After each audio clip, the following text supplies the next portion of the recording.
Olá, senhores, tudo bem com vocês? Estamos começando o programa Resenha de Mercado na nossa rádio Estúdio 92.3 FM de Cascavel. Eu me chamo João Fernando, sou gestor de negócio e o intuito desse programa aqui é trazer uma visão simplificada, né, uma visão objetiva do mercado financeiro, daquilo que vem acontecendo no mercado, para te deixar informado, né, para que você possa, você empresário, você pequeno investidor, você grande investidor, possa blindar o seu patrimônio, possa saber aquilo que você deve fazer com as informações. Então, todas as semanas, né, às segundas-feiras, à 1 hora da tarde, nós vamos estar aqui na estúdio comentando as coisas que aconteceram no mercado financeiro aí na semana passada. E pessoal, já começando aqui, nós tivemos uma semana passada bem conturbada aí nos mercados, né? Japão, Estados Unidos, né? Uma coisa que a gente precisa entender, pessoal, é que o mercado hoje, tá? O mercado global, ele depende exclusivamente daquilo que acontece nos Estados Unidos e na China, que são as duas grandes potências. Porém, tá? O Japão é um país que já teve uma relevância muito grande, né? Já foi a terceira economia, se eu não me engano, agora a Alemanha até acabou passando o Japão como terceira maior economia, maior PIB, né, do planeta, mas não porque a Alemanha cresceu, e sim porque o Japão vem caindo e vem desacelerando bastante também. Então, para começar, pessoal, eu queria passar algumas informações aqui, repassar um pouquinho do mercado com vocês, daquilo que vem acontecendo no mercado, né? E eu vou passar para vocês aqui, então, um pouquinho sobre o Ibovespa na semana passada, né, nos últimos 5 dias aí.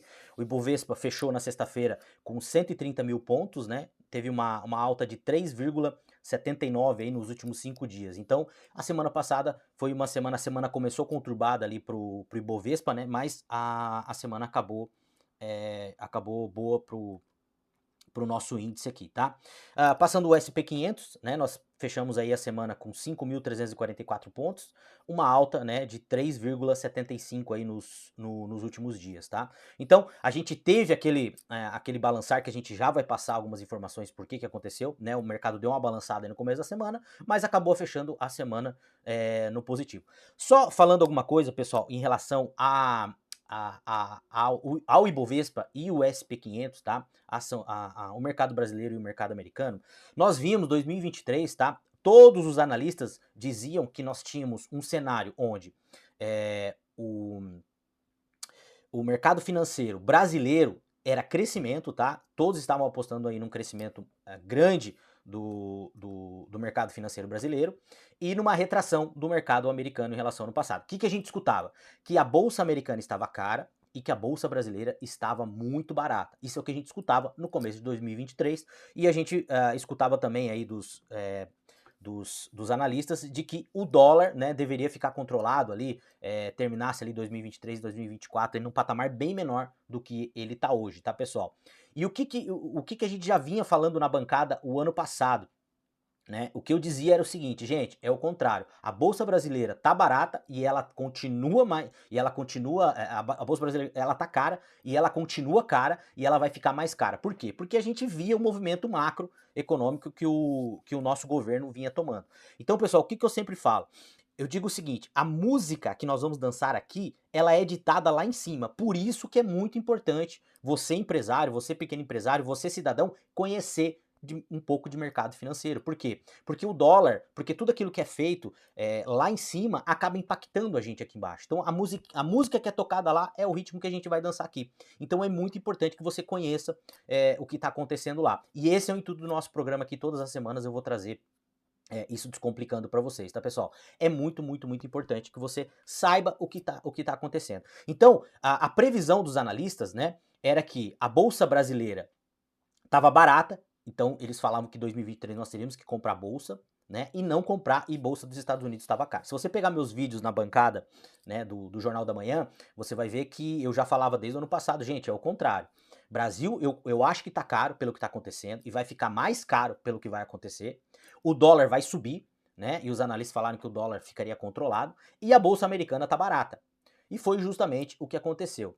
Não porque a gente adivinha, mas porque a gente acabou fazendo uma leitura do mercado, né? Então, os analistas acabaram errando, e tanto é que a bolsa americana performou muito mais que a bolsa brasileira, né? E eu continuo falando que a bolsa brasileira ainda tá cara. Pela perspectiva que a gente tem do que o governo vem a fazer, a bolsa brasileira ainda continua é muito cara, tá? Pode ser que ela venha ficar barata e aí dê entrada para nós, mas a nossa política macroeconômica aí, o que o nosso governo vem fazendo, que ele vem sinalizando que ele vai continuar fazendo, isso aí vai derrubar a bolsa, tá? Isso aí vai derrubar a bolsa. A gente pode ter um movimento no começo de 2025 aí, pela troca do presidente do Banco Central, que a gente vai comentar um pouquinho lá na frente. A bolsa ela pode, né, dar uma decolada aí com voo de galinha, mas depois eu acredito que a bolsa ela não vai performar, tá? Então vamos lá, pessoal. SP500 então, 5.344 pontos, terminou a semana aí em alta, tá? E aqui o Bitcoin também, né, pessoal? O Bitcoin que caiu bastante nos últimos dias, né? Fechou aí a sexta-feira em 333 mil reais, né? Uma alta aí de quase 8% nos últimos 5 dias. O Bitcoin que deu uma afundada, né? A gente vai comentar também, porque para muitos no Bitcoin tinha morrido de novo, mas para muitos era uma oportunidade de entrada e foi aquilo que a gente fez. Lembrando, né, pessoal, que tudo aquilo que eu falo aqui não é recomendação nem de compra, nem de venda e nem de manutenção de ativo, tá bom? Vamos lá para a próxima. E aqui a gente começa com algumas notícias que foi o que derrubou as bolsas, tá? Temor de recessão nos Estados Unidos derruba bolsas na Ásia e na Europa. Pessoal, o que aconteceu semana passada que criou esse pânico aí nos mercados? Bom, todo mundo sabe que desde que a gente teve aquele problema lá em 2000 nos anos 2000, a gente teve aquele problema lá, né, do C19, e o que aconteceu? Os mercados, os estados que já eram muito endividados, começaram a imprimir moeda para poder, né, acolher a população aí e ajudar a população.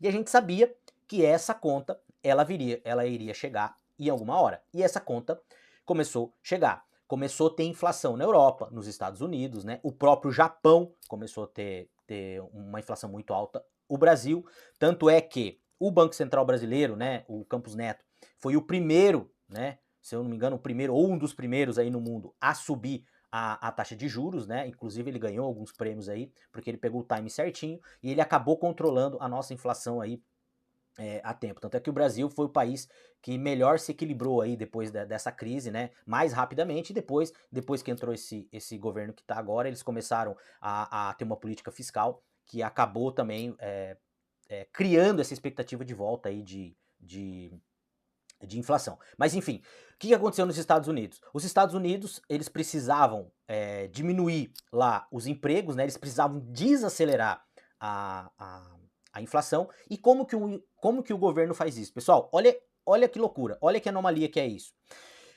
O governo ele expande a base monetária, ele cria dinheiro, né? Ele não cria riqueza, ele cria dinheiro. Então ele vai lá, expande a base monetária dele, né? Começa a dar dinheiro para as pessoas, né? E existe uma teoria do Cantillon, que a gente chama teoria Cantillon, né? Que diz que aqueles que pegam a moeda primeiro, né, são privilegiados, porque depois que essa moeda começa a ser disseminada no mercado, ela vai perdendo valor, né? Isso a gente vai explicar num próximo encontro aqui. Mas existe esse fenômeno. E o que acontece? Os Estados Unidos começou a imprimir moeda, nunca imprimiu tanta moeda como foi impressa aí depois do problema que a gente teve em 2020, e a gente sabia que a inflação ia vir. Porque, como eu falei para vocês, dinheiro, imprimir moeda não é riqueza, não é criar riqueza. Isso acaba criando uma anomalia, e olha que loucura, eles expandem a base monetária, né, para distribuir esse dinheiro para os bancos, enfim, para dar auxílio para as pessoas, só que essa conta vem depois. Por quê? Porque quanto mais dinheiro você tem na economia, né, com menos produção, né, com menos riqueza, o que acontece? Esse dinheiro começa a desvalorizar e começa a criar inflação. A gente sabia que isso ia acontecer, né? E isso aconteceu, né? Os países, Estados Unidos, que tinha uma inflação baixíssima lá, chegou a bater inflação, né? Inflação aí mais de 5%, eles tiveram que aumentar a taxa de juros dele. Quando os Estados Unidos começou a aumentar a taxa de juros dele, o que acontece? Aumenta muito o custo da dívida, né? Que é o que acontece no Brasil aqui. Hoje, com a Selic a 10 ponto e alguma coisa, a gente acaba aumentando muito o custo da nossa dívida. E o que acontece? O Estado, ele cada vez mais ele tem que drenar dinheiro da economia real para poder pagar essa dívida. E foi isso que aconteceu nos Estados Unidos. E olha que loucura, olha que loucura. Então, quando você expande muito a base monetária, qual que é o remédio disso? É você aumentar a taxa de juros para que o mercado esfrie, para que o mercado retraia. Então veja, o Estado ele fica com essa linha tênue entre aumentar a base monetária e aumentar a taxa de juros.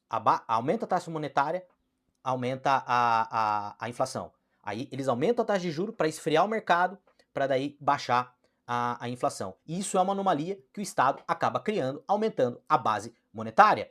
Então, quando eles fazem isso, o que acontece? Quando eles fazem isso, o que acontece? O mercado ele começa a retrair. O mercado começa a retrair. A chegar ao ponto de que o mercado acaba comemorando quando o mercado de trabalho ele começa a se retrair. E foi isso que aconteceu nos Estados Unidos na semana passada.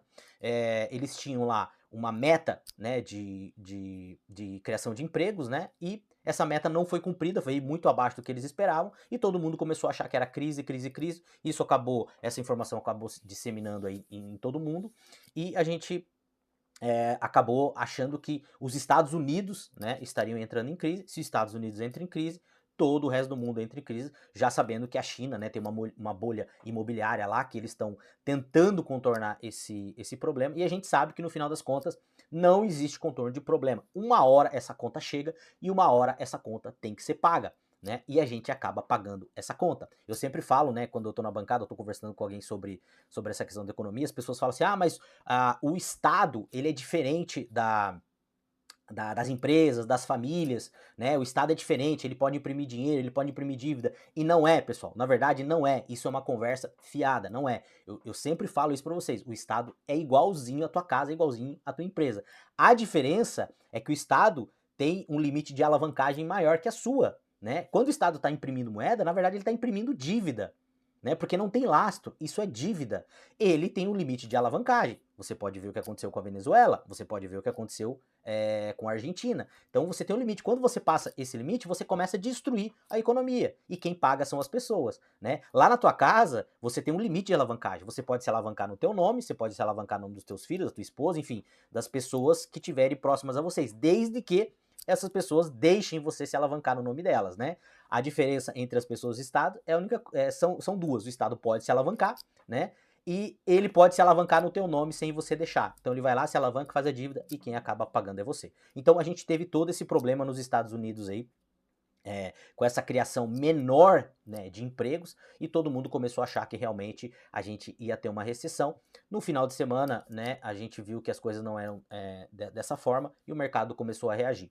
O que a gente pensa? Sim, os Estados Unidos podem entrar numa recessão, sim. E se os Estados Unidos entrar nessa recessão, ele vai contaminar todo mundo e vai acabar respingando aqui no Brasil, porque todo mundo compra commodity do nosso país, né? O que tem mantido um pouco o Brasil, segurado um pouco o dólar, é a nossa exportação. Se a gente começar a exportar cada vez menos aí, né? Por exemplo, China pode começar a comprar menos, Estados Unidos pode começar a comprar menos, a tendência é que a gente importe mais do que exporte, comece a entrar menos dólar aqui e o dólar pode aumentar bastante também.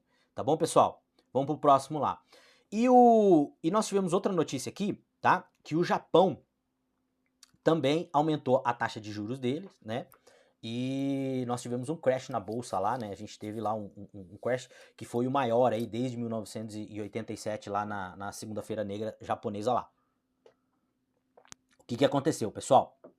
Lá no Japão, tá? O Japão também, a gente sabe que o Japão, eles têm a maior dívida versus o PIB do planeta, tá, pessoal? E o Japão, ele está estagnado há muitos anos. Eles não conseguem crescer a produção deles. E o Japão, historicamente, também é um país que tinha inflação lá super controlada, né? E a taxa de juros deles era uma taxa de juros que era praticamente zero ou negativa. Olha que loucura, olha que anomalia que o Estado acaba criando. Taxa de juro negativa. Isso quer dizer o quê? Que se você emprestava lá 100 ienes pro banco, dali um ano o banco te devolveria ali 95 ienes, 97 ienes. Você pagaria para o banco desvalorizar a tua moeda. Taxa de juros negativa. E com isso, pessoal, essas anomalias que o Estado acaba criando, né? Os investidores que têm conhecimento, eles pegam essa informação e acabam rentabilizando com essa informação. E os grandes investidores, por muitos anos, né, fizeram o tal do carry trade. O que é o carry trade? Carry trade é o seguinte, pessoal, uma coisa muito simples. Eu ia lá no Japão, fazia dívida, né, pegava um empréstimo lá no Japão, com a taxa de juros zero ou muito próxima de zero, pegava esse dinheiro, né, e levava para outros países que tinham uma taxa de juros muito alta. Por exemplo, Brasil, né? Que a Selic hoje está mais de 10%, o próprio México, que a taxa, né, equivalente à Selic deles aí está mais de 11%. Então, você pegava esse dinheiro, levava para outro país esse dinheiro e ganhava na arbitragem dessa moeda. Né? Muitos faziam isso para comprar ação de tecnologia nos Estados Unidos, só que chegou uma hora que a inflação começou a bater, lá no Japão também, por causa dessa expansão monetária, a inflação começou a bater, né? E o governo japonês, eles tiveram que subir a taxa de juros dele. E quando o governo japonês anunciou que iria subir a taxa de juros, começou a pegar todo mundo no contrapé e todo mundo que estava alavancado, todo mundo que tinha dívida em ien, começou a ser estopado, né? Eles tinham lá o investimento deles, né? Eles pegavam essa dívida e eles começaram a ser estopados. Por quê? Porque com a diferença dessa taxa de juros, né, aumentando, já não valia mais a pena segurar esse carry trade, e a gente teve aí vários investimentos aí foram desfeitos, porque as pessoas tinham que pagar a alavancagem, né, as empresas, os investidores tinham que pagar a alavancagem, e o ien começou a se valorizar em relação ao dólar e começou a criar esse pânico no mercado aí, porque muita gente faz isso, inclusive para investir aqui no Brasil, que é outra coisa que acaba elevando o dólar. E quando, pessoal, a gente tem essas anomalias, quando a gente tem esse desespero no mercado, o que os investidores fazem? Né? Eles acabam levando essa moeda para os Estados Unidos, que né, compram títulos públicos americanos, que hoje é considerado aí o investimento mais seguro do planeta. Então isso acaba drenando o dólar do planeta, né, diminuindo esse dólar e levando esse dólar para os Estados Unidos, e também porque a taxa americana hoje está em torno ali de 5,5%, é uma taxa gigantesca se você for considerar que é uma taxa em dólar. Então o que acontece? Começa a se drenar todo o dólar do país, e esse dólar começa a voltar para os Estados Unidos. E a gente vai falar um pouquinho depois até na questão do Bitcoin também, que muitas pessoas acabam vendendo Bitcoin e comprando dólar, né? Então, foi isso que aconteceu no Japão. A gente teve essa elevação de juros, né? E causou todo esse pânico aí, porque tinha muita gente alavancada em ien, e daí, quando o governo japonês aumenta a taxa de juros lá, né? Esses carry trades acabam se tornando inviáveis. E na verdade é o seguinte, né, pessoal, esses valores não são valores pequenos, né? Geralmente são grandes somas, né? E qualquer elevação na taxa de juros do governo japonês ali, isso pode causar um crash muito grande aí para fundos, para investidores, né? Então foi isso que aconteceu.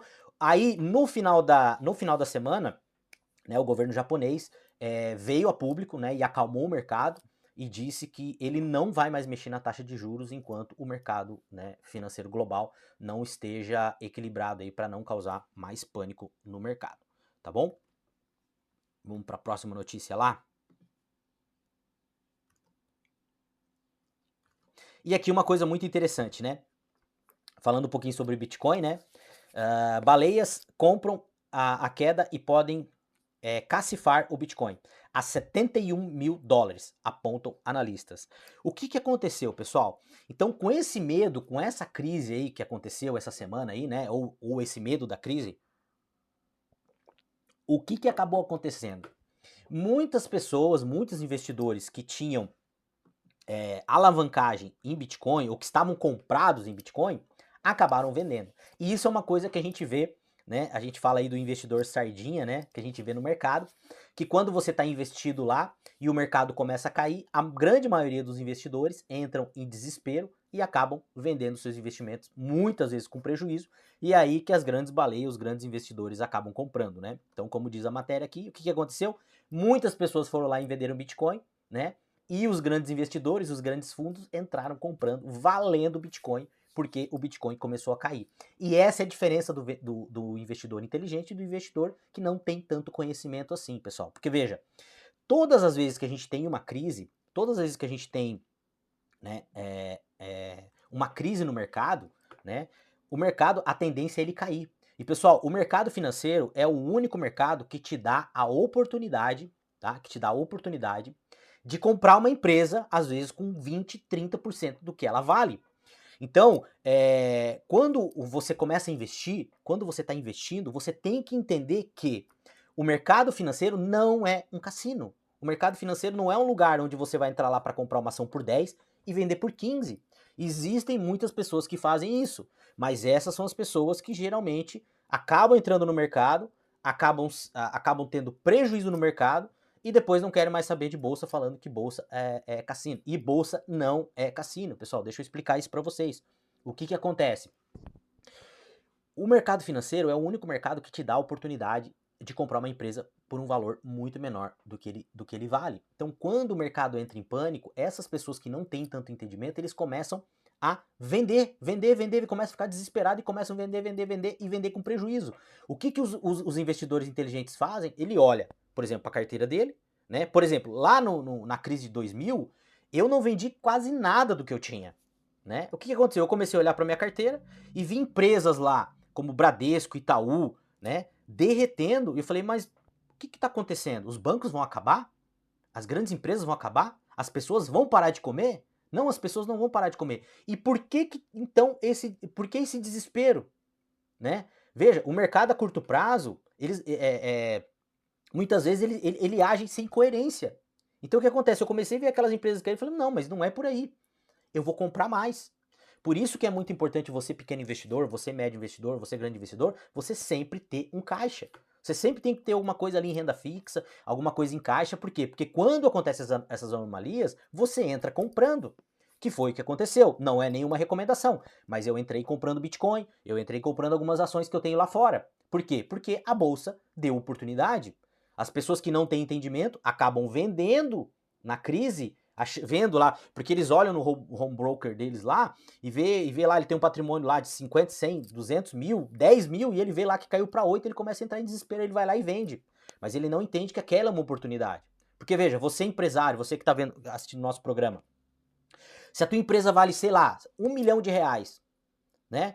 E você vai, você vai fazer lá um levantamento da tua empresa, a gente está passando por um momento não tão bom na economia, e alguém chega para você, não, tua empresa não vale mais 1 milhão, tua empresa vale 800 mil. Você vai vender a tua empresa por 800 mil? Você não vai vender, porque você sabe que ela vale 1 milhão. Né? Então o mercado ele dá essa oportunidade. Por exemplo, nós temos alguns fundos imobiliários do agronegócio, e eu vou voltar aqui falando nos próximos programas sobre agronegócio, que é uma coisa que vai continuar crescendo muito, que são fundos, pessoal, onde tem cotas, que a cota é negociada por 70% do valor que ela vale. Ou seja, quando você compra uma cota daquela, você está comprando um pedaço de terra, uma participação num pedaço de terra, com um desconto de 30%. Qual outro mercado que você tem essa oportunidade? Praticamente nenhum. Então, quando você começa a entender esse tipo de coisa, que não é um jogo de soma zero, que não é um jogo de cassino, que não é um tigrinho, né? Você começa a virar o teu jogo e ter essa mentalidade de investidor. Qual que é a mentalidade que nós temos aqui no Resenha de Mercado? É a mentalidade de sócio. Eu vejo uma boa empresa, essa empresa está sendo negociada por um valor menor do que ela vale, ou seja, eu vou entrar nessa empresa com a mentalidade de sócio. Veja, eu invisto há mais de 10 anos. E olha, se eu fiz 5 movimentações de ações até hoje na minha vida, foi muito. A maioria das minhas ações eu tenho elas desde que eu comprei e todos os meses eu compro mais. Isso não é uma recomendação. Mas você tem que ter esse entendimento, tá? E se você quiser conhecer mais, né, entra lá na nossa comunidade, Instagram, Resenha de Mercado JF, e no nosso canal do YouTube, né, onde esse programa vai ser veiculado às 19 horas também, Resenha de Mercado JF. Entra lá, se inscreve no canal, que lá a gente vai discutir bastante coisa também sobre isso. Então, o entendimento que a gente tem que ter é esse, pessoal. Que o mercado não é um cassino. Que o mercado, na verdade, se você for escutar os grandes investidores, como o Barsi, por exemplo, quando o mercado cai, para eles é uma felicidade, porque eles têm a oportunidade de comprar uma empresa que vale muito por um valor bem abaixo do que ela está sendo negociada. Tá bom, pessoal? Então, o que aconteceu? Né? Os grandes investidores, os grandes fundos entraram comprando valendo Bitcoin nessa baixa que teve aí nessa semana. E outra coisa, pessoal, o Bitcoin é uma oportunidade de você blindar o teu patrimônio em relação à moeda fiduciária, porque a tendência, né, dos mercados aí, a tendência dos governos é continuar imprimindo moeda. E a gente sabe que o Bitcoin ele é finito, ele vai ter 21 milhões de unidades e já foi minerado, né, essa moeda, mais de 95% do Bitcoin já foi minerado. Então vai chegar uma hora que o Bitcoin vai ser extremamente escasso. E é aí que os analistas mostram que essa moeda ela pode disparar, né? E ela é um subterfúgio aí em relação às moedas fiduciárias, tá bom, pessoal? A gente vai ter outros programas que eu vou aprofundar mais aqui o Bitcoin também, tá bom? Vamos pro próximo lá? Mais uma notícia, né? E aqui, né, já quase no final da semana, né, dólar cai pelo quarto dia e fecha em 5,51 com o exterior ameno, baixa de 3,4. Nós começamos a semana passada muito tensa, né, mas o dólar acabou fechando aí com quase 4% de queda, né, os mercados acabaram se estabilizando aí, o presidente do Banco Central lá, japonês, né, do governo japonês, ele veio a público e falou que não iria mais mexer na taxa de juros do Japão enquanto tivesse esse pânico no mercado aí, né? Nós tivemos um outro resultado lá nos Estados Unidos que mostrou que foram criados mais empregos, né? Que o payroll que sai todas as semanas lá nos Estados Unidos, e o dólar acabou fechando, arrefecendo aí a 5,50. Pessoal, mas se a gente falar de dólar aqui, eu não acho que o dólar vai ficar a 5,50, tá? Eu não acho que o dólar vai ficar a 5,50. Não tem como a gente prever, né? Ninguém sabe, a gente pode ter uma direção aí, mas eu acho que pelo andar da carruagem, por aquilo, pela política monetária que o nosso governo está tomando, que o nosso governo, o lado que está indo, eu acho que dólar a 5,50 tá barato. Não é nenhuma recomendação, mas eu estou comprando dólar, eu compro dólar para investir todos os meses.